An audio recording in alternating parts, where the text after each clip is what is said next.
ஒரு மனிதன் அதிகாரத்தில் பெரியவனாகலாம், ஆனால் எளிமையால் வரலாறு ஆகிறான் என்றால் அதற்கு பெயர் காமராஜர். 1903 விருதுநகரில் ஒரு சாதாரண எளிய குடும்பத்தில் பிறந்த காமராஜர் சிறு வயதிலேயே குடும்ப சூழ்நிலையால் பள்ளி படிப்பை நிறுத்த வேண்டிய நிலை. ஆனால் கல்வியை விட்டு விலகவில்லை. கல்வியின் முக்கியத்துவத்தை வாழ்க்கையால் கற்றுக்கொண்டார். சுதந்திர போராட்டத்தில் இளம் வயதிலே கலந்து கொண்ட பல முறை சிறை சென்றார்.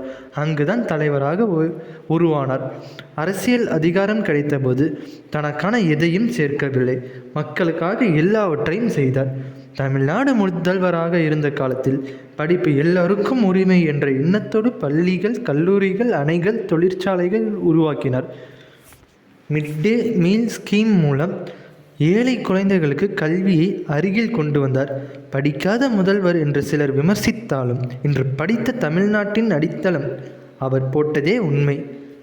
அதிகாரம் இருந்தும் எளிமையை விட்டு விலகவில்லை. பதவியை விட்டபோது கூட சொந்த வீடு இல்லாத அரசியல் தலைவர் காமராஜர். அவருடைய வாழ்க்கை சொல்லும் பாடம் ஒன்றுதான்: நீங்கள் எவ்வளவு படித்திருக்கிறீர்கள் என்பது முக்கியமில்லை, எவ்வளவு மக்களுக்காக பயனாக வாழ்கிறீர்கள் என்பதே முக்கியம். இன்று தமிழ்நாடு வளர்ச்சியின் அடிப்படை காமராஜர் விதைத்த விதை என்பதே உண்மையாகும்.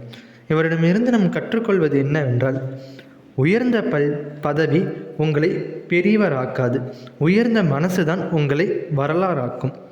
காமராஜர் அதற்கான சாட்சி. இந்த வீடியோ உங்களுக்கு பிடிச்சிருந்தால் மறக்காமல் லைக் பண்ணுங்கள், ஷேர் பண்ணுங்கள், அண்ட் நம்ம சேனலை மறக்காமல் சப்ஸ்கிரைப் பண்ணிக்கோங்க. நெக்ஸ்ட் வீடியோவில் பார்க்குறேன். அண்ட் காமராஜர் தான் பள்ளிகளில் முதல்ல மதிய உணவு திட்டத்தை கொண்டு வந்த தலைவர் ஆவார். தமிழ்நாட்டில் உங்களுக்கு எந்த சிஎம் ஆட்சி ரொம்ப பிடிக்கும்ன்ட்டு கமெண்ட்டில் சொல்லிட்டு போங்க.